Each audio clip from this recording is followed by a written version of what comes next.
for strategic services. And in my time at Hitwise, my role has really evolved quite a bit.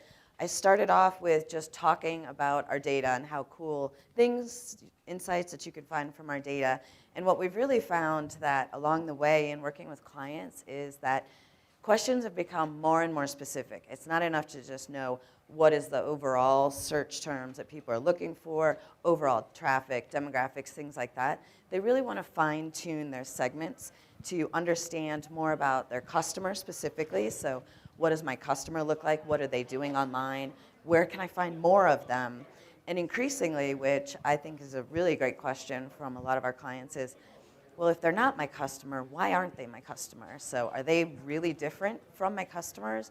What do I need to do to entice them? So we've done a lot where we're looking at the actual customer files for folks to see where they're going online, but we've also done kind of the inverse as well. Totally, right? So we've taken their customer file and then looked at everybody else that's not in their customer file to understand, well, what are they doing? Where can you find those people online? So to start today, there we go. So for today's discussion, as Rob mentioned, it's a good segue because I'm going to talk all about segmentation because this is what we've been kind of living and breathing at Hitwise lately. And so I'm going to walk through some segmentation and profile examples, examples of insights that we found from looking at these profiles, and then also targeting. How can you really use that information? And so to start off, one thing that we find a lot with our clients is challenges with search is that, you know, the majority of searches tend to be branded and navigational, which is great because that means they have really strong brand awareness and so they know what they're looking for. But what that causes is an issue in it's difficult to understand what they were really looking for before they reached your website. So you might know what areas are getting lots of clicks on your website, but you're not really sure what else maybe they have been looking for. And so it helps to really figure out what the opportunities are and where there may be more opportunities for content or merchandising. What else are they searching for? And also something that we've come across is that there's a lot of industries that really rely heavily on paid search with their brand. So pharma is very, very strong here, and just popular generic search terms. So the big head terms is where they spend a lot of their time and money instead of going further on down that funnel to see, well, what else are they looking for? And also to really take a look at what are the other types of interests that they may have, and how can you tie that together to really provide relevant content that's going to speak to them? So as an example, as I mentioned, we work with a lot of pharma clients, and so I'll show you an example that we did where, you know, they really wanted to look at type 1 diabetics, and so, or excuse me, type 2 diabetics. So we wanted to take a look at these folks online and figure out, well, what else is it about them? There's lots of things that you can kind of stereotype about type 2 diabetics and things that they're going to need advice on, but then also what other types of content, because again, with pharma, they're really good at using their branded their pharmaceutical names, their drug names, things like that, but not necessarily, well, what else is it about that disease state or that condition that could be relevant for these folks, and really building a relationship with them and being a trusted content partner. So here we were looking at those with type 2 diabetes online. And so here I used Paula Deen, kind of the new face of type 2 diabetes, since she's come out as having diabetes, which may or may not have come from a lot of her own recipes. So it's definitely, she's one that's brought kind of some new light here. And one way that we were looking to segment the audience is at Experian, we have a database called Consumer View, and it's a massive database that has lots of information about almost everyone in the US, which will sound a little bit scary, but it's not. It's all anonymous and things like that. And one of the inputs there is people that self-report as having type 2 diabetes. And so there's lots of different disease conditions there, type 1 diabetes, on down the line. And so this really helps you understand, okay, here are the people that we know for a fact have type 2 diabetes. We also overlaid that with online behavior. And so what we did is look at diabetes-focused websites. So people that are visiting these websites, we know that they have an interest there. And also that they're searching on diabetes-related terms. So diabetic symptoms, blood sugar, insulin, search terms like that that we know are tied in with the behavior of diabetics. And so it's an interesting way to create the segments because we can go solely on online behavior. So if we wanted to just say, let's create a fashionista segment. So people that are just visiting high fashion websites, we can go ahead and do that and just look at those people to put them in the bucket and really understand how their behavior is different from online users broadly or another segment. We can also, again, layer in that search data. So it gives a lot of flexibility in terms of what types of things we can look at to really help you fine-tune the types of questions you may be asking. And so the first thing we always do is to start, and there's lots of data here, and as they were talking about in the last panel, when you're trying to figure out content, do you really have to be the numbers person when you're trying to prioritize content? And we try to look at it kind of at a high level. So we have the market share of visits, but then we also typically index everything against the online population, which is that third column. And so anything that's over 100, they're more likely than the online population. Anything that's less than 100, less likely. And so it gives you kind of a quick roadmap. So naturally, the segment was built using a lot of health and medical terms. So naturally, they're really over-indexing for the health and medical category. But then what you can really do is look at some of their other behaviors. So you can see that here, search is the most commonly visited category. So from a size perspective, that's what they're visiting most often. Not surprising. And they're also 10% more likely than the online population to use search. So this tells you that as a channel, search can be a very good way to speak to these folks. They're less likely to use social networks. It doesn't mean they're not on them, but when you're comparing them to the online population, they're a little bit less likely than to be using them. They are more likely to consume news online. So we saw where news and media is a popular category for these folks. So again, a good channel to be speaking with them. Also, they like to visit portals and lifestyle content. So when we're talking about lifestyle content, this can be blogs, women's sites, men's sites, things like that. So we know that they do like a variety of content. And so they're very engaged with reading content online. They also research travel.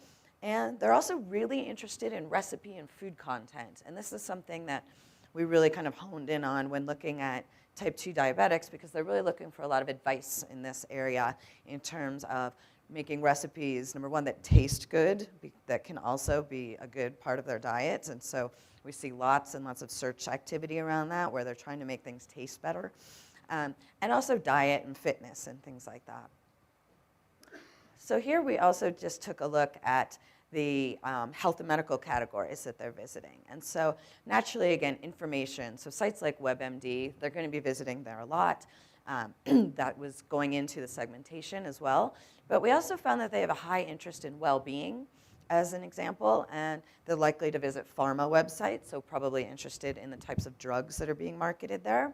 And they're also researching physicians online. So again, a good way to help work with physician partners as well as insurance because we know that they're using the online channel to research these folks. So again, it's making sure that you're finding the relevant content that's going to speak to them. And it's not just looking at search terms, but also just broadly these categories because then it can help you identify what they're really interested in and what kind of help they're seeking online.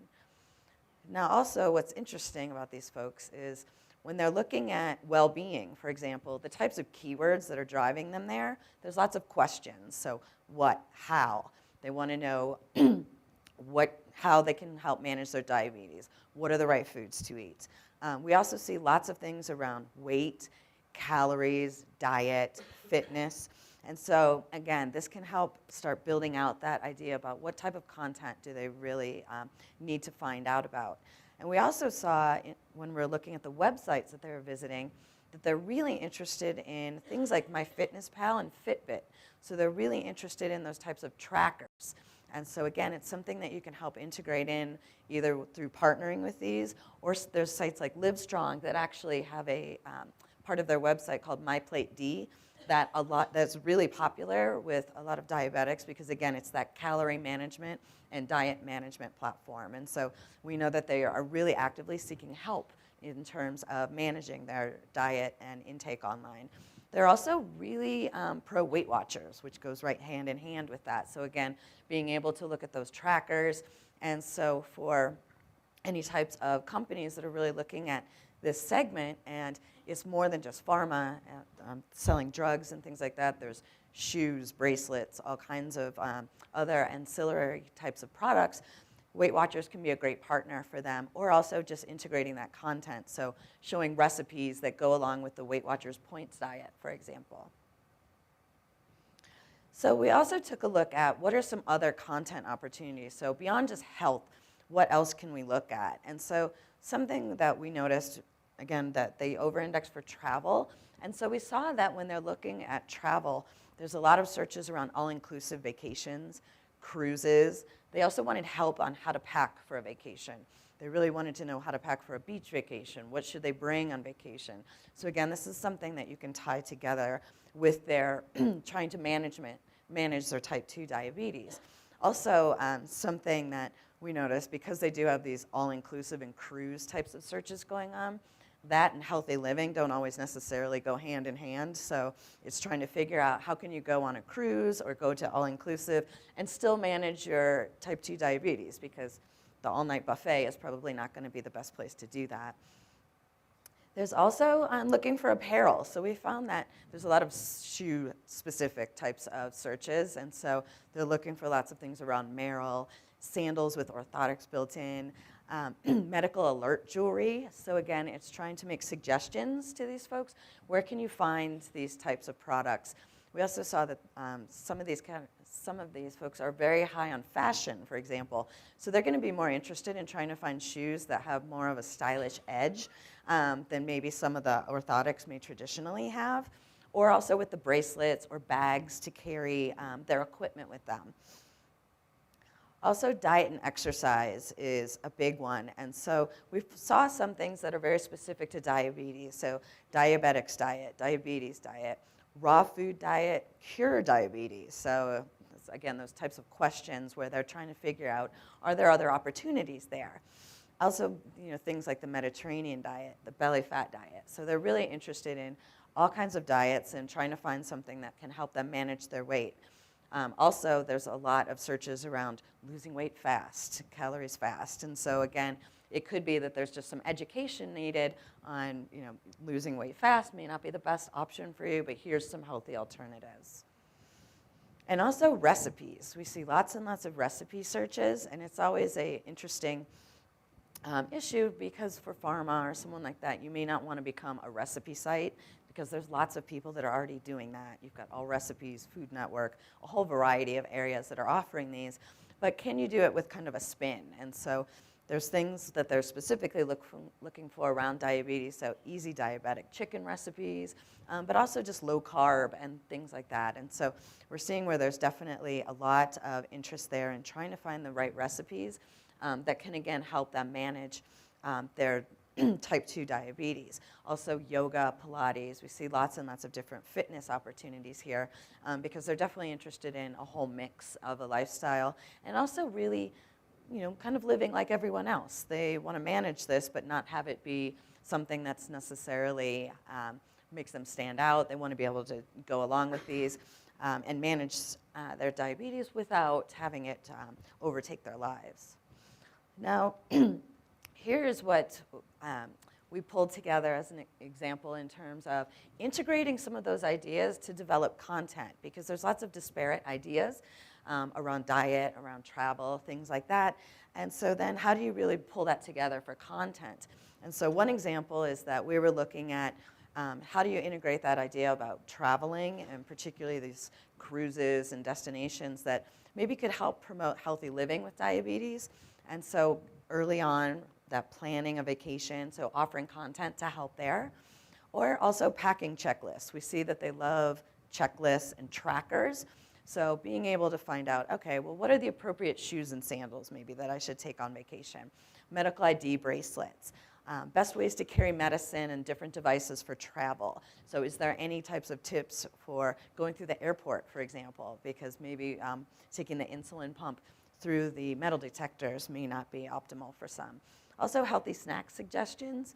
And then also, again, those diet and exercise trackers. So if you have a smartphone, how can you keep that up while you're going? And also even using the packing checklist, even on a smartphone, we're seeing where There's lots and lots of interest from this group where they're visiting a lot of techie sites, so we know that they may be a bit more tech forward and interested in searching, in using their iPhones or Android smartphones to manage this. And then also just while they're traveling, how can you manage your diet? How can you encourage exercise and medicine reminders? So different things to do while traveling. So again, it's taking that idea that we know they're interested in fashion, they're interested in travel and diet, and pulling that all together to get that relevant content in front of these consumers. We also pull this in with just looking broadly at trends. So when do searches for cruises increase? So that way you can get that content out right as they're starting to look for that. So looking at that from a timing perspective and understanding the seasonality around that as well. So now we'll flip to another example here, and we took a look at millennials, and this is just looking more at really splitting out a group by age. So millennials is always a hot topic. People always want to know, what are these folks doing online?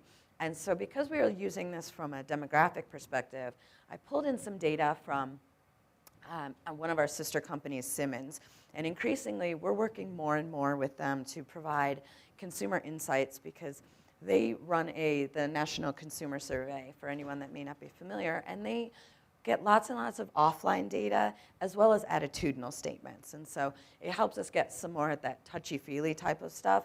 And so we're trying to pull those together with Hitwise so that way we can say, here's their specific actual online behavior, not recall-based, real.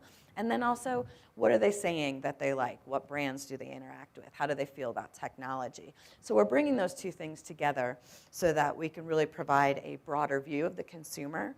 And so here you can see with millennials, we looked at their median age, 26, their college, they tend to be college graduates, some are married. I was surprised at the marriage one just because it's a younger audience, but homeowners, medium income. Now they have a pretty good discretionary spend, which is always important for marketers because that means they have money to spend. So it's an important group to look at. They tend to be mostly white, non-Hispanic. And then the one thing that we pulled in here to help make this a little bit more interesting and robust than just straight looking at a demographic group is early adopters. So we know that about 37% are way above average in terms of technology adoption. And so you can see that these are folks that are going to be much more digitally focused, mobile, internet. Those are all going to be the great places to target these folks. And so we took a deeper dive. And so again, when we look at how they influence technology, they feel that people always ask for my opinion when buying new technology. So these guys are pretty confident about that. You can see that they're far above average and above average. So they definitely see themselves as influencers in terms of someone coming to them for new technology. And we can also take a look at some of their other psychographic profiles. So you've got things like, I spend less time sleeping because of the internet. I like to make a unique fashion statement. I'll try any new diet. I want to get to the very top of my career, and marijuana should be legalized. So Rob might fall into this segment. So you've got all these different things so you can understand also how they feel about a lot of different topics. And so we also took a look at then their online behavior. And what's interesting here, and it's definitely something that we're continuing to see evolve, is when we're looking at how millennials are navigating to retail sites, for example. Since we're in the middle of the Christmas season, I thought it would be a good category to look at. Here you can see they're more likely to visit search and social before a retailer. So search and social campaigns will be increasingly important, particularly for driving retail traffic.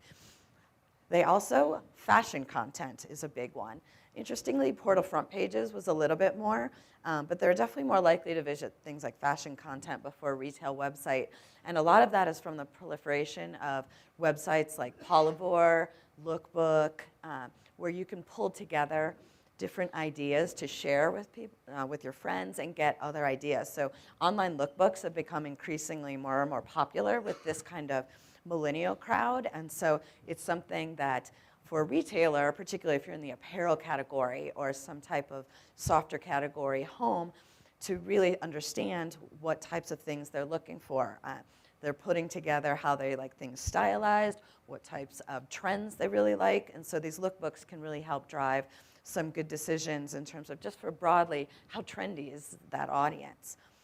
And what we also saw is that they were less likely to visit email or reward and directory websites before a retail website, which I think is very distinct for this category for the younger folks. So you definitely see where they're more likely to be coming from a social network than they are maybe email or rewards and directories, which is a lot of those coupon websites and price comparison websites. So you can see that, you know, investing in a Facebook or Pinterest campaign might be a lot more effective in reaching the millennial group versus some of those other types of places. So again, it helps you really prioritize how to allocate the budget for these specific folks. And also naturally, because we see them, that they're coming more from social networks, and it's a big category for these folks, you can see that they're also really tied into thinking themselves as influencers for purchasing as well. So they're more likely to purchase products that they see advertised on social networks. They like to follow their favorite brands or companies on social network websites. So they're explicitly saying that they enjoy doing this. And so again, it helps you to prioritize. So when you're reaching out to this crowd, it's definitely something that they are going to prefer in terms of communicating with them. And when we look at their websites, it's interesting. You can see that with here, the most visited, naturally it's Facebook. They were a little bit less likely than the online population to visit YouTube and Twitter, but this is all based on desktop information. So it may just be the fact that they've migrated a lot of their activities to mobile. But when we look at that relative difference where they're really over-indexing, you can see that there's sites like Google+, Pinterest, tagged, Yahoo Answers, and also Meet Me. And so these are some of the smaller social networks that we really see a lot of growth in terms of over time if they're visiting these more. And so two that had the biggest growth in terms of this segment is looking at Google Plus and Pinterest. So while Facebook has a great reach, you're also going to want to consider these other types of websites, particularly depending what you're in, what categories you're in. Pinterest works well, again, with those softer categories. Apparel, home, it's big for crafts. Anything around weddings, if any of you are on there, you know that people plan their entire weddings and they're redoing their houses on Pinterest on a regular basis. So again, it can be a very relevant place for you to target these folks to get your message in front of them. And also we know that these millennials love doing things all at the same time. And so they are likely to use the internet other than email while watching TV. They're very likely to be using their mobile phone. They're sending and receiving email while they're watching TV and using instant messenger. So these are very busy ADD-like folks that are doing lots while they're watching television. So again, it's a great way to reach them, maybe with branding, so that you're getting your brand in front of them, and then they're going to go right to that device and start typing away. So you can really help increase your incremental reach across all these different platforms.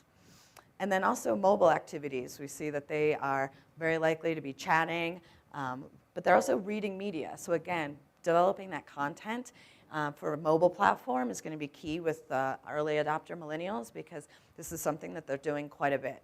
Also listening to music, emailing, lots of different activities here. So again, as we're seeing that migration go from the PC over to the mobile platform.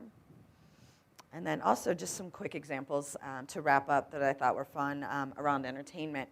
So I took a look at the searches for bands and artists by millennials as compared to the online population. And so what's funny is that the top one, when you look at the online population, is One Direction. They've grown all over the place. They're on Barbara Walters' Most Interesting People of 2012. And so they've really grown quite a bit. And what's interesting here is that what we're looking at is the online population. So it's households with kids. They probably have a tween in the house that loves One Direction. It's probably like a 12-year-old girl that's driving a lot of that search behavior. But if we look at the millennials, Beyonce is one of their top ones. So as a spokesperson, and I thought it was interesting because she just signed that $50 million deal with Pepsi, you can see that Beyonce really speaks with that millennial group. And when I also looked at just their broad search behavior, you could see that they over-indexed for visiting the Pepsi website and also for searching on Pepsi. So this may end up being a really good deal for those guys. And what they also love is personal information about everything. So transparency, social networking. They want all the information. Nothing is too private anymore. And so for Beyonce, when we looked at the search term variations for millennials versus online pop, they're really interested in her hair. There's lots of search behavior around her hair, so they really like the two-toned color she's doing now.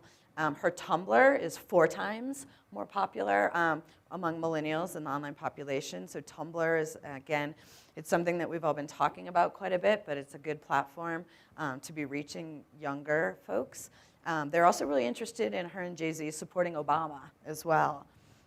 And also, naturally, they're really interested in Jay-Z as well. So they're very interested in her and their lives. They post lots of information online using Instagram, Tumblr, so you can get as much as you want information about these guys.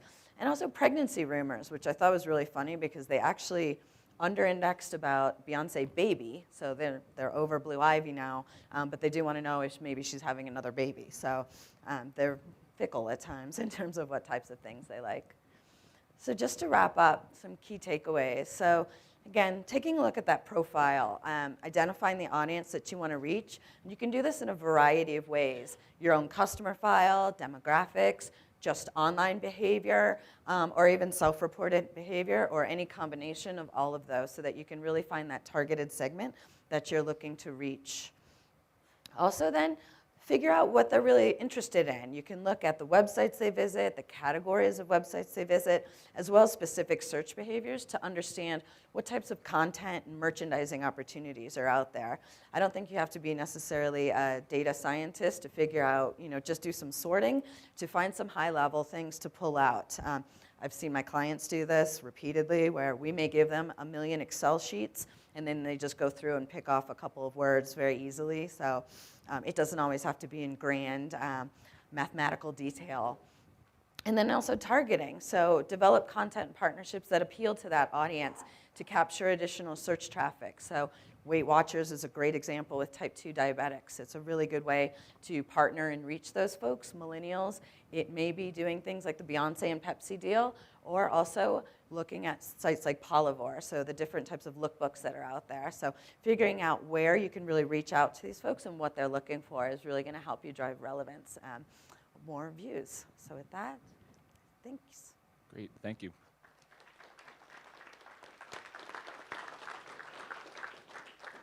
So coming up next, we have Aaron Goldman moderating a panel